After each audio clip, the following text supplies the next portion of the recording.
Indian ocean reason या हिंद महासागर क्षेत्र में चीनी नौसेना की बढ़ती उपस्थिति और गतिविधियां भारतीय नीति निर्माताओं और सुरक्षा विशेषज्ञों के लिए चिंता और चर्चा का विषय बनी हुई हैं।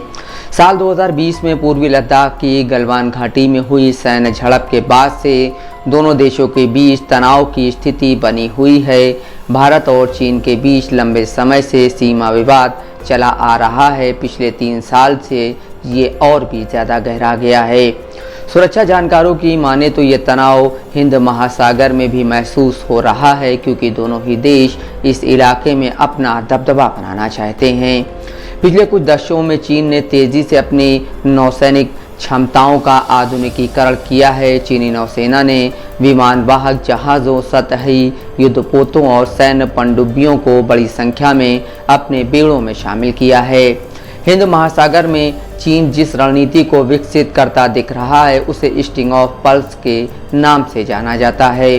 इस रणनीति के मुताबिक हिंद महासागर के आसपास के देशों में रणनीतिक बंदरगाहों और बुनियादी ढांचे का निर्माण और सुरक्षा शामिल है, जिसका उपयोग ज़रूरत पड़ने पर सैन्य उद्देश्यों के लिए किया जा सकता है।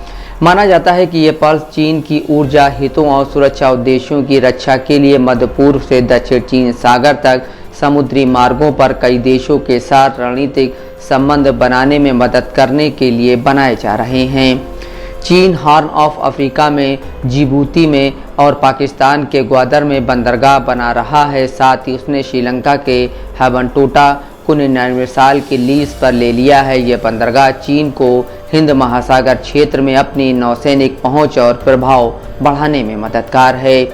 पिछले साल अगस्त के महीने में युआन वांग 5 नामक चीनी नौसैनिक जहाज श्रीलंका के हबनटोटा बंदरगाह पहुंचा और करीब 1 हफ्ते तक वहां मौजूद रहा।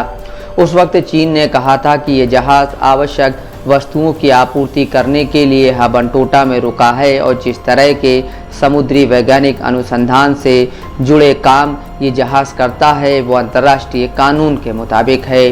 भारत में उस वक्त ये चिंता जताई गई कि ये एक स्पाई शिप है जिसका काम दूसरे देशों की जासूसी करना है। ये सवाल भी उठा कि हबनटोटा बंदरगाह पर युआन वांग 5 के 7 दिन रुकने से क्या इस जहाज़ को भारत के करीब से जासूसी करने का मौका मिलेगा, जिससे भारत के सुरक्षा हित खतरे में बढ़ सकते हैं। भारत की चिंता की बड़ी वजह यह भी है कि हबनटोटा से चेन्नई, कोची और विशाखापत्तनम बंदरगाहों का फासला करीब 900 से 1500 किलोमीटर ही है। साथ ही भारतीय अंतरिक्ष कार्यक्रम के लिए लॉन्च बेस इंफ्रास्ट्रक्चर देने वाला सतीश धवन अंतरिक्ष केंद्र श्रीहरिकोटा भी करीब 1100 किलोमीटर की दूरी पर ही है। चीनी नौसेना की संख्या और गतिविधियां जिस तरह से हिंद महासागर क्षेत्र में बढ़ती दिख रही हैं, जासूसी की संभावना भारत के लिए एक बड़ी चिंता बन रही है। Bureau report, Dastak live news.